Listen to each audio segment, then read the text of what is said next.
When Donald Trump turns himself into a jail in Fulton County, Georgia this week, this surrender will likely look different than his previous three.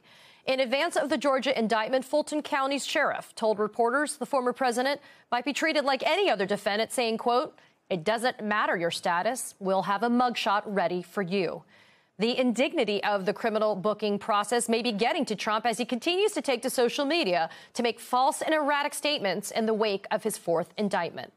Joining me now is Mary Trump, host of The Mary Trump Show podcast, author of Too Much and Never Enough, How My Family Created the World's Most Dangerous Man, and The Reckoning, Our Nation's Trauma and Finding a Way to Heal. She's also the niece of Donald J. Trump. Mary, it's always so good to have you here. Trump is now facing a whopping 91 felony charges across 4 separate criminal cases in multiple states. So each indictment, as predicted, has come to fruition. And so what is he thinking? What is Donald Trump thinking as he prepares to turn himself in to Fulton County Jail? Katie, first of all, it's great to see you. I think that it's probably getting harder for him to believe that even he can bluster his way through 4 indictments and 91 criminal charges. But as we've seen recently, he's going to try. And I think one of the problems thus far has been that he has been treated differently from other criminal defendants. And hopefully that will change this week. And he will finally see what it looks like to be a criminal defendant in this country who is not treated like a privileged white man with power. In Georgia, cameras are allowed inside of the courtrooms absent good cause to exclude them. We've seen their use so far through the unsealing of the indictment just last week. How do you think the presence of cameras inside the courtroom will impact the trial of Donald Trump?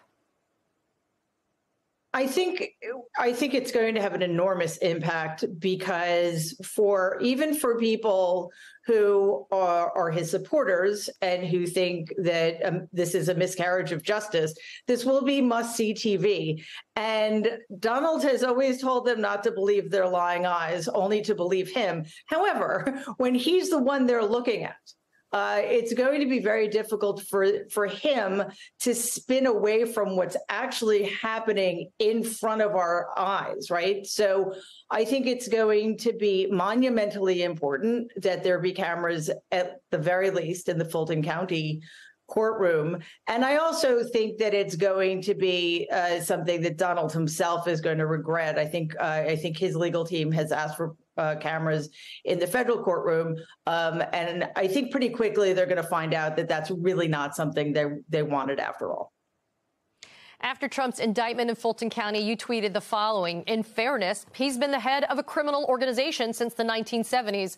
This one just includes people who aren't actually members of his family, of course, excluding present company." So, Mary, let's talk about the parallels between that Georgia case and his other schemes. I mean, suffice it to say, you're not surprised that your uncle has been charged with RICO, right?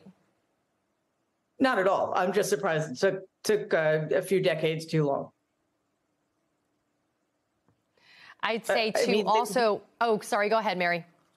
No, it's just the evidence is so compelling. And Katie, one of the things about this case that I think so many of us, even lay people who don't understand the nuances of the law very well at all, is that we've seen the crimes being committed in front of us. We have audio tapes, we have video recordings.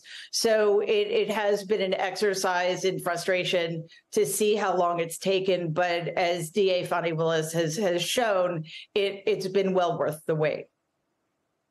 And to your point, there's a big difference with charging Trump by himself versus charging Trump with multiple people that helped him, the enablers, the co-conspirators. You now have co-defendants, including some of his closest allies and longtime lawyers like Rudy Giuliani. Do you think that's going to make him nervous that more people will flip a la the Michael Cohens of the world? I think that's one of the brilliant things about this case. First of all, it's that Fani Willis is telling us a story about how people in charge have abused, taken advantage of, and tried to steal rights away from the American people. It's a very human story. And the other thing, to your point, is that there are so many leverage points here. There are so many potential weaknesses that will get the prosecutors even more quickly to getting cooperation against their main target, which, of course, is the head of this corrupt organization, Donald Trump.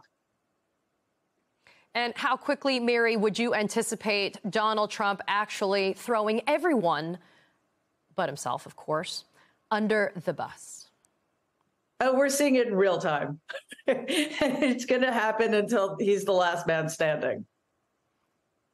Mary Trump, it's always so good to have you here. Look, I know that we bring you on because you do have kind of a different viewpoint into the twice impeached, now quadruple indicted, disgraced former president of the United States. But you also have a clinical psychology background, and that's why we also appreciate your insight into how that narcissist operates. Mary, thanks for being here. I appreciate it. Thank you, Katie.